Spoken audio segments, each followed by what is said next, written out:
Que font les morts en ce moment? La vérité qu'on ne vous a jamais dite. Dorment-ils ou sont-ils conscients? Découvrez le mystère concernant les morts selon la Bible. Que se passe-t-il après la mort? La réponse biblique peut vous surprendre. Que se passe-t-il au moment où une personne quitte ce monde? Les morts sont-ils dans un sommeil profond en attendant un jugement futur ou vivent-ils déjà dans une autre dimension, pleinement conscients de leur environnement? C'est un mystère qui intrigue beaucoup de gens et nous amène à réfléchir à ce que font les morts aujourd'hui même. Sur la base de la parole de Dieu, nous allons explorer ce que la Bible révèle réellement sur ce sujet. Vous serez surpris de découvrir que ce qui arrive aux morts n'est pas seulement un sujet fascinant mais aussi une vérité spirituelle qui peut transformer votre façon de comprendre la vie, la mort et l'éternité. Restez jusqu'à la fin, car la dernière révélation sera la plus puissante et la plus marquante de toutes. Si vous êtes nouveau sur cette chaîne, abonnez-vous dès maintenant, laissez un like et partagez cette vidéo avec quelqu'un qui a besoin d'entendre ce message. Je vous promets que le contenu d'aujourd'hui peut changer votre compréhension du plan divin de Dieu pour l'humanité. Quand nous pensons aux morts, de nombreuses questions surgissent. Sont-ils au ciel, en enfer ou dans un lieu intermédiaire? Dorment-ils, comme certains textes le suggèrent, ou vivent-ils déjà pleinement dans l'éternité avec Dieu ou séparés de lui? La Bible ne nous laisse pas sans réponse et aujourd'hui nous allons examiner ces questions en profondeur, en nous basant exclusivement sur la parole de Dieu. Pour commencer, nous devons comprendre que la mort n'est pas la fin, c'est un portail, une transition vers quelque chose de plus grand. Comme le dit l'apôtre Paul en 2 Corinthiens 5:8, nous préférons quitter ce corps et habiter auprès du Seigneur. Cette déclaration nous donne un indice que, pour les sauvés, être absent du corps signifie être présent avec Dieu. Mais cela se produit-il immédiatement après la mort ou existe-t-il un intervalle, un état d'attente? Au fil de l'histoire, différentes interprétations ont émergé sur l'état des morts. Certaines traditions parlent du sommeil de l'âme, en se basant sur des textes comme Ecclésiaste 9h5, les vivants savent qu'ils mourront, mais les morts ne savent rien. Cette perspective suggère que les morts entrent dans un état d'inconscience jusqu'à la résurrection. Mais est-ce toute la vérité? D'un autre côté, nous avons le récit de Jésus dans la parabole du riche et de Lazare en Luc 16, 29-31. Dans cette histoire, Jésus décrit le riche souffrant des tourments tandis que Lazare est consolé dans le sein d'Abraham. Cela indique qu'il existe une conscience immédiate après la mort, avec une séparation claire entre ceux qui sont en paix et ceux qui souffrent. Comment réconcilier ces deux perspectives?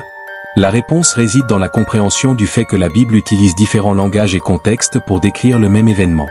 Le sommeil mentionné dans certains textes peut se référer à l'état du corps, tandis que la conscience décrite dans d'autres renvoie à l'état de l'âme. La séparation entre le corps et l'âme est un thème central pour comprendre ce que font les morts aujourd'hui. Réfléchissez avec moi, si l'âme continue de vivre après la mort, où se trouve-t-elle et que fait-elle? Jésus a dit aux malfaiteurs sur la croix, selon Luc 23h43, « Aujourd'hui même tu seras avec moi dans le paradis ».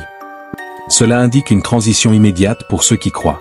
Cependant, pour ceux qui rejettent le salut, la Bible avertit d'un destin de séparation éternelle d'avec Dieu. Cela nous amène à une réflexion importante. Comment vivons-nous notre vie aujourd'hui? Que faisons-nous du temps qui nous est donné?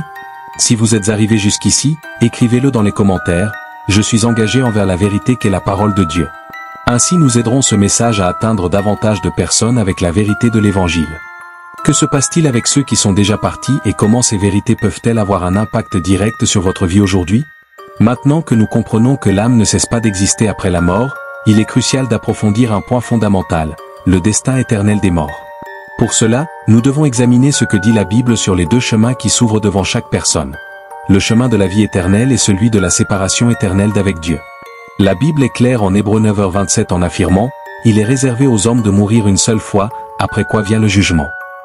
Cela signifie que la vie que nous vivons ici détermine notre destin dans l'éternité. Il n'y a pas de voie intermédiaire ni de seconde chance après la mort. Cet avertissement doit nous conduire à réfléchir à l'urgence de nous réconcilier avec Dieu. Que se passe-t-il au moment de la mort pour les sauver? Pour ceux qui ont placé leur foi en Jésus-Christ, la promesse est glorieuse. Comme nous le lisons en Philippiens 1h23, l'apôtre Paul déclare « J'ai le désir de m'en aller et d'être avec Christ, ce qui est de loin le meilleur ». Cela nous donne la certitude que, pour ceux qui sont en Christ, la mort n'est qu'un passage vers une communion plus intime avec Dieu. Mais qu'en est-il de ceux qui n'ont pas accepté la grâce du salut? Ici, la parabole du riche et de Lazare mentionnée plus haut nous offre un tableau profond. Jésus y décrit le riche en tourment, séparé de Dieu, implorant une goutte d'eau pour soulager sa souffrance. Ce récit en Luc 16, 21-31 n'est pas seulement une histoire symbolique mais un portrait de la réalité spirituelle que beaucoup affrontent en rejetant l'offre de Dieu. Cet état est permanent. La Bible nous enseigne qu'il y aura un grand jour de jugement. En Apocalypse 20, 11-15, nous trouvons la description du grand trône blanc où tous les morts seront jugés selon ce qui est écrit dans les livres. Ceux dont les noms ne sont pas inscrits dans le livre de vie seront jetés dans l'étang de feu. Cela nous conduit à comprendre que, bien que les morts vivent déjà un état provisoire de paix ou de tourment, leur destin final sera décidé au jugement de Dieu. Jésus en Matthieu 7, 13-14 nous avertit sur les deux chemins, entrez par la porte étroite, large est la porte et spacieux le chemin qui mène à la perdition, mais étroite est la porte et resserré le chemin qui mène à la vie. Ce choix ne peut être fait après la mort, c'est ici et maintenant que nous décidons quelle porte nous allons franchir. Peut-être vous demandez-vous pourquoi Dieu permettrait à quelqu'un d'être séparé de lui pour toujours? La réponse réside dans la sainteté de Dieu. Dieu est amour mais aussi justice.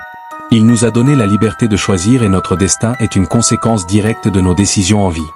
Imaginez, vous êtes invité à un grand banquet préparé avec amour et soin. L'hôte a tout fait pour que vous veniez mais vous décidez de ne pas y aller. Quand les portes se ferment, le banquet commence sans vous, c'était votre choix, pas celui de l'hôte. Ainsi en est-il avec Dieu. Pensez Y, si vous quittiez ce monde aujourd'hui, quel serait votre destin? Seriez-vous en présence du Seigneur ou séparé de lui? Cette question ne peut être ignorée car elle définit non seulement ce qui se passe maintenant mais aussi pour toute l'éternité. La parole de Dieu est vivante et efficace. Elle nous appelle à la repentance et nous donne l'espérance de la vie éternelle. En Jean 14h2, Jésus nous console, « Dans la maison de mon Père il y a beaucoup de demeures, je vais vous préparer une place. » Ceux qui appartiennent au Christ ont la garantie qu'en quittant ce monde ils seront avec lui pour toujours. Si ce message touche votre cœur, partagez dans les commentaires ce que vous ressentez. Écrivez, « Je veux être dans la présence du Seigneur pour toujours. » Cette interaction fortifiera votre foi et encouragera d'autres personnes à chercher la vérité. Dans la suite, nous révélerons comment l'état actuel des morts nous prépare à ce qui vient et comment cela influence directement notre vie ici. Restez avec nous, car d'autres révélations profondes vous attendent. Quand nous réfléchissons à ce que la Bible révèle sur les morts, nous comprenons qu'il ne s'agit pas seulement de savoir ce qui se passe après la mort, mais aussi de comment ces vérités façonnent notre vie sur terre. La Bible est comme une boussole qui nous guide pour vivre de manière à être prêt pour l'éternité. Maintenant que tout a été entendu, voici la conclusion. Crains Dieu et obéis à ses commandements, car c'est là le tout de l'homme. Dieu amènera en jugement tout ce qui est caché, bon ou mauvais. Ecclésiaste 12, 13-14. Cela signifie que chaque choix, pensée et attitude sera évalué. Notre vie ici est une préparation pour ce qui vient, et l'état actuel des morts nous enseigne la brièveté de la vie et la nécessité de vivre avec un but. Que pouvons-nous apprendre de cette réalité? L'urgence de la réconciliation avec Dieu, l'importance de vivre avec un but, la consolation de savoir que Dieu est juste, et la nécessité de partager la vérité. Comment appliquer ces vérités dans notre vie quotidienne? Repentez-vous et faites confiance à Jésus. Cherchez à croître spirituellement, lisez la parole de Dieu, priez, participez à une communauté chrétienne. Soyez lumière dans le monde. Préparez-vous pour l'éternité. Maintenant je vous invite à réfléchir profondément à tout ce que nous avons partagé ici. Si vous n'avez pas encore pris la décision de donner votre vie à Jésus, c'est le moment. Ne remettez pas à demain ce qui peut définir votre éternité aujourd'hui. Si ce message a touché votre cœur, écrivez dans les commentaires, « Je choisis de vivre pour Dieu ». Cette simple déclaration peut être le début d'une transformation incroyable. Conclusion, la vérité sur les morts et ce qui se passe après la mort nous rappelle que la vie est précieuse et pleine de sens. Chacun de nous a un choix, vivre pour Dieu et expérimenter la plénitude de sa présence ou rejeter sa grâce et affronter l'éternité sans lui. Que nous puissions vivre avec sagesse, guidés par la parole de Dieu et prêts pour le jour où nous serons face à face avec notre Créateur. Comme Jésus l'a dit en Apocalypse 22h12, « Voici, je viens bientôt et ma récompense est avec moi pour rendre à chacun selon son œuvre. » Êtes-vous prêt pour cette rencontre? Si vous souhaitez continuer à apprendre les vérités bibliques et à grandir spirituellement, abonnez-vous à la chaîne, aimez cette vidéo et partagez-la avec d'autres. Ensemble, nous pouvons répandre le message d'espérance et de salut. Restez avec nous car nous continuerons à explorer des thèmes profonds qui transformeront votre vie. À bientôt.